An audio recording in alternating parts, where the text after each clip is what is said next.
Let's check yourself, Peckerwood. The fuck, I'm about to book your ass. Halo sahabat pikir Bahaners dimanapun Anda berada, bagaimana kabarnya? Masih suka tidur dengan kondisi tidak sadar? Baiklah, kembali lagi bersama saya Ubed alias Ujang Bedil, yang dimana kali ini saya akan merangkum sebuah film yang berjudul Shoot Color yang dirilis tahun 2017. Baiklah, tanpa berlama-lama lagi, karena saya nanti ada acara ke Uruguay untuk menghadiri acara syukuran anaknya Luis Suarez. Dan baiklah, langsung saja pasang handsfree, siapkan kopi dan sebatang udud kalian. Selamat menonton dan serepet titit.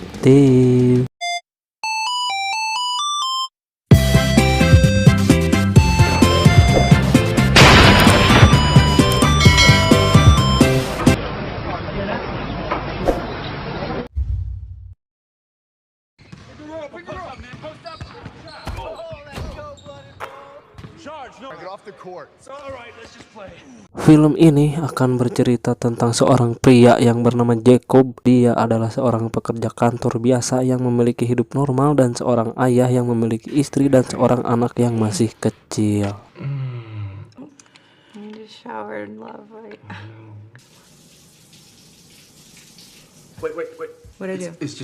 Suatu hari saat Jacob pulang dari sebuah pesta bersama teman dan istrinya, tak diduga terjadi kecelakaan yang mengakibatkan teman dan istrinya meninggal. Setelah itu Jacob dijatuhi hukuman 7 tahun penjara. Yeah, that's right, partner. Alright. I need the light! What?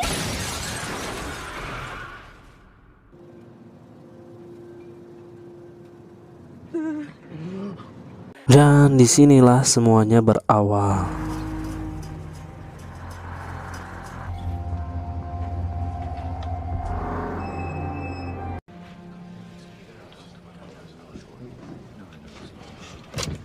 I'm responsible.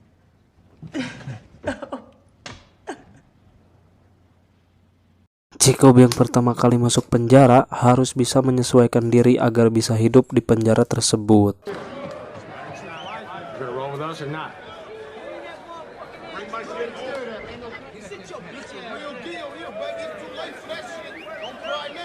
Terlihat seorang pria berkulit hitam yang lugu dan terlihat lemah, dan malam pertamanya di penjara, Jacob harus menyaksikan si pria hitam itu mendapat pelecehan seksual oleh tahanan lainnya.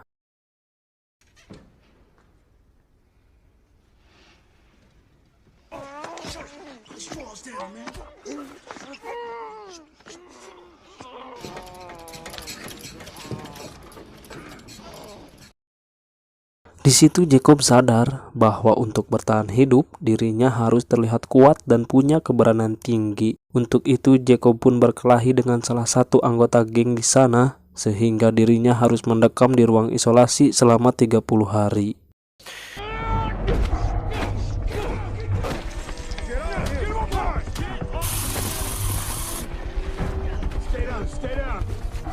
Fish has heart.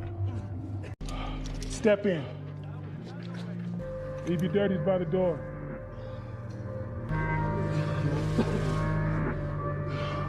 Ketika bebas, salah satu kelompok gangster itu pun tertarik kepada Jacob dan merekrutnya untuk menjadi anggota mereka. Stick to your own race. The only thing we got in here is our respect. The safety of these numbers comes with a price. There are no free rides here. Everyone puts in work. Di sisi lain, istri Jacob mengeluh karena tabungannya sudah menipis dan bingung mau cari uang kemana lagi. Lalu sang istri meminta izin kepada Jacob untuk menjadi LC di tempat karaoke. Semua hal tidak ada yang gratis, termasuk saat dirinya masuk ke gangster tersebut. Jacob pun diminta untuk menyelundupkan heroin yang dibungkus dengan balon karet, lalu dimasukkan ke lubang boolnya agar tidak diketahui oleh para sipir, dan Jacob pun melakukannya.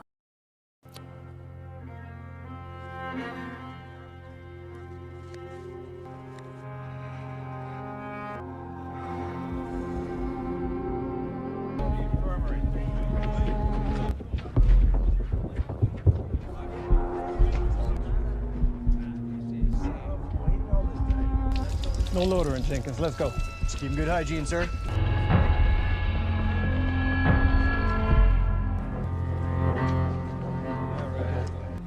Keep putting in that work, money man.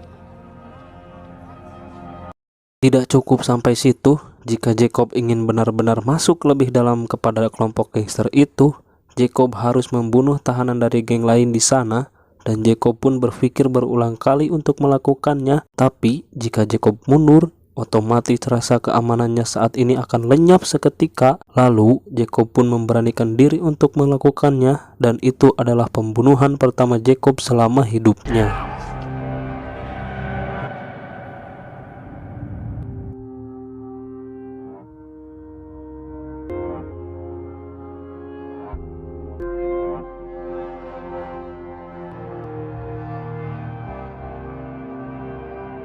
Beberapa tahun berlalu, kini Jacob terlihat berbeda dengan kumis dan rambut layaknya seorang gangster. Pria ini bernama Shotgun. Dia memberitahu Jacob bahwa ada seorang pria bernama Gonzales. Dia adalah orang yang berpengaruh di penjara dan di luar gangster ini.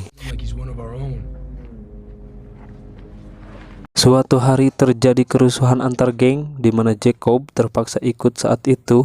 Dalam situasi tersebut, terlintas dalam pikiran Jacob untuk memanfaatkan situasi itu agar mendapatkan respect dari Herman.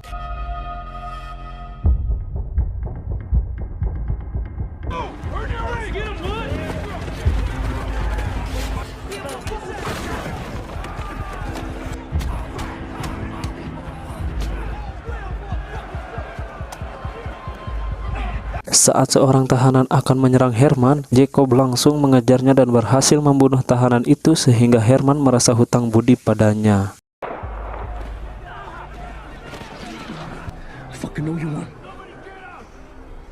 Namun karena tindakannya tersebut, Jacob harus mendapat tambahan hukuman selama 6 tahun penjara. Hal itu pun membuat istrinya sedih. Jacob lalu meminta sang istri untuk melupakannya.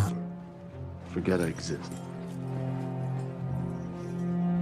Dan Jacob pun dipindahkan ke penjara lain, di mana penjara itu khusus untuk tahanan dengan tindak kriminalitas berat. Saat sampai di sel, Jacob langsung bertanya siapa orang paling berpengaruh di sini. Teman sekamarnya pun mengatakan bahwa Redwood lah orang yang cukup berpengaruh di sini. Got the keys here. Redwood from the brand.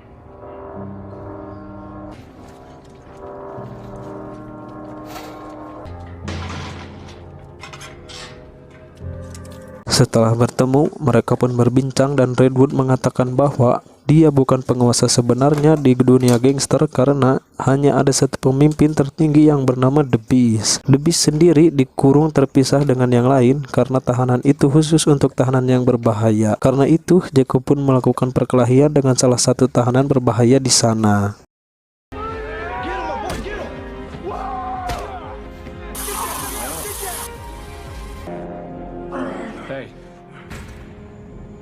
Benar saja, kejadian itu pun sampai ke telinga The Beast. Jacob pun dibawa oleh salah satu sipir yang merupakan anak buah The Beast untuk bertemu langsung dengannya. Sedikit penjelasan tentang The Beast, dia merupakan pemimpin tertinggi dari sebuah gangster yang paling berbahaya di dunia. Walaupun dia berada di penjara, The Beast masih bisa mengendalikan keadaan di luar dan begitu pun di dalam penjara. Contohnya sipir yang bernama Robert ini. Dia menerima setoran setiap bulan dengan menjadi tangan kanan The Beast, dan hal itu membuat The Beast merupakan salah satu orang paling berbahaya di sana. Dengan masuknya Jacob di lingkaran ini, membuatnya harus menuruti semua perintah The Beast, dan Jacob pun resmi menjadi tangan kanan The Beast saat ini.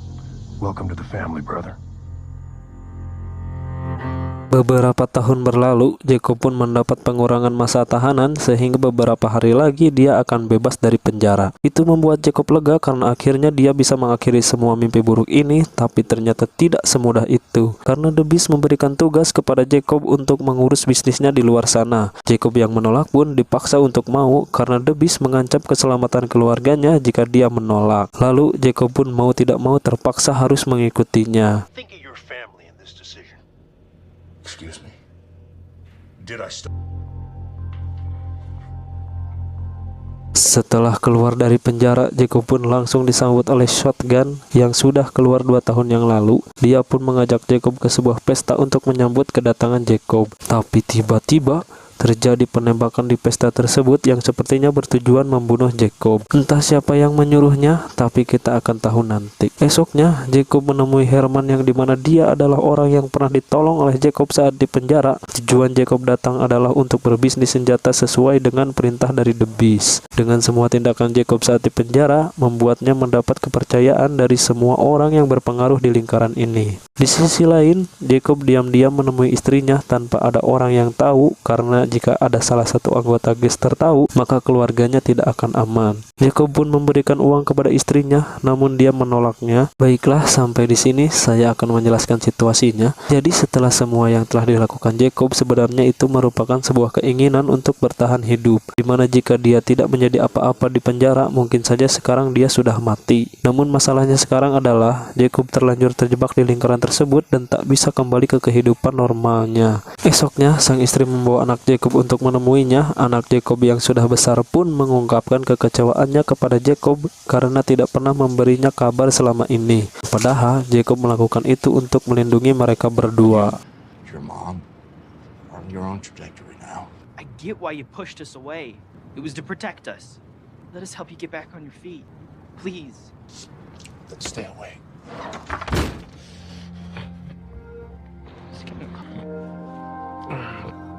Tak bisa tinggal diam, Jacob pun memutuskan untuk membuat rencana demi mengakhiri semua ini. Mulai dengan membunuh Shotgun yang ternyata adalah orang di balik penembakan di pesta waktu itu, karena ternyata Shotgun iri pada Jacob yang bisa mendapat kepercayaan dari The Beast.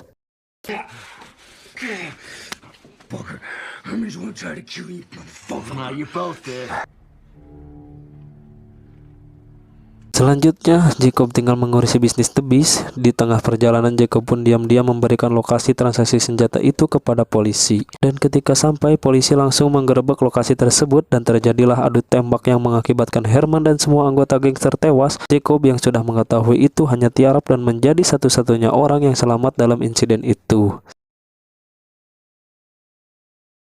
Dan disinilah dia sekarang. Polisi menawarkan kebebasan kepada Jacob dengan satu syarat. Jacob harus memberitahu semua bisnis dan bukti kejahatan The Beast. Namun Jacob menolak karena dia tahu bahwa jika dia melakukannya, maka keluarganya dalam bahaya. Jacob lebih memilih kembali di penjara. Dan kalian tahu ke penjara mana dia dikirimkan? Ya, ke penjara di mana The Beast berada. Tapi bukan itu kejutannya, karena ternyata Jacob sudah memikirkan semua ini, di mana dia menyelundupkan sebuah silet yang sengaja disembunyikan di dalam boolnya. Saatnya tiba, Jacob pun harus menemui The Beast di tempat yang sama. The Beast yang sudah tahu jika Jacob berkhianat mengatakan bahwa keluarga Jacob akan mati di luar sana. Oh, we'll see about that. When your old lady and kid are lying in blood. Saat akan dibawa kembali ke sel, Jacob langsung mengeluarkan siletnya dan memaksa Robert untuk masuk ke dalam kurungan. Jacob pun mengambil kunci kurungan tersebut dan membuka kurungan The Beast. Dari situ terjadi pertarungan antar mereka berdua yang dimenangkan oleh Jacob. The Beast pun tewas dengan leher disayat oleh silet yang dibawa oleh Jacob. Setelah The Beast tidak ada, Jacob pun menjadi satu-satunya orang yang berkuasa saat ini. Robert diminta untuk tutup mulut tentang masalah ini dengan imbalan bayaran 3 kali lipat yang pernah diberikan oleh The Beast. Dan Robert pun menurutinya. You're running the show.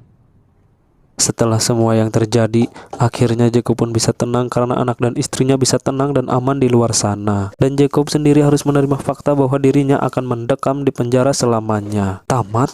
Ending yang cukup menjakobkan. Pesan yang bisa kita ambil dari film ini adalah lakukanlah yang terbaik untuk orang yang kamu cintai. Dan baiklah, saya Ujang mewakili para pejuang skater dan pemburu JP pamit. Dan sampai jumpa di video-video berikutnya.